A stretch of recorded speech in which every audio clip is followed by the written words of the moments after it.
Allez, petite vidéo rapide là-dessus. Je viens de tester du coup cette lame. Je me suis coupé les cheveux, donc j'ai une coupe militaire à 3 mm. C'est ma femme qui me les fait tous les 15 jours. J'utilise la Panasonic ER1611. Très bonne tondeuse, très bonne tondeuse. J'ai la lame d'origine. Je sais quand je l'ai achetée il y a plusieurs années, donc je l'ai jamais changée. Alors, évidemment, je la graisse et tout, je fais attention.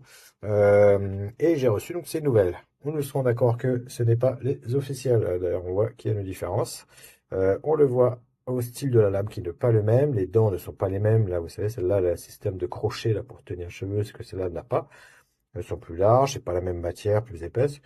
À l'usage, franchement, il a fallu vraiment tirer l'oreille, etc., pour voir la différence entre les deux.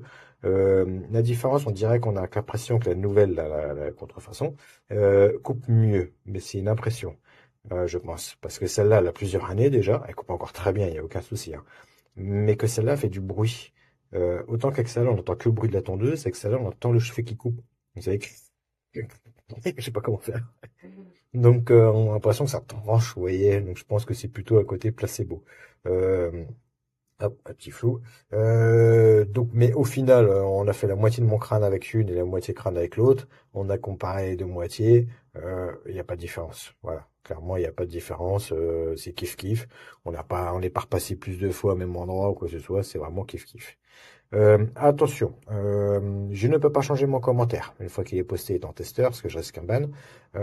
Donc je ne peux pas vous dire la durée de vie, parce que celle-là, elle a plusieurs années, peut-être que celle-là, dans 2 mois, elle est morte, allez savoir. Donc je n'en sais rien. Donc là-dessus, je me base uniquement sur mon test là aujourd'hui. Je suis satisfait de ces labs-là. Il y en a 2 en plus. Si elle dure aussi longtemps, c'est un banger, hein. C'est top.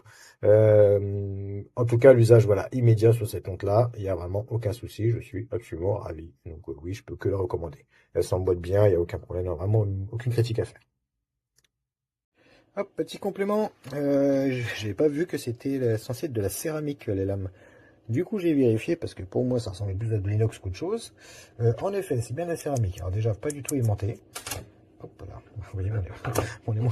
C'est très bon aimant, cela. Lui, oui. Donc là, on sera plutôt sur l'inox doré. Voilà. 404, un truc comme ça. Là, pas du tout aimanté. Et si on regarde bien en dos, hop, et bah oui, c'est bien de la céramique. En tout cas, quelque chose qui ressemble bien. Sur tous les points de contact. Voilà. Très léger aussi, donc je pense. J'ai essayé aussi au graveur. Hein, rien. Voilà, il grave pas. Très dur. Donc oui, je confirmerai que c'est la céramique et aussi, ben, difficile à dire, mais une sorte d'inox en tout cas.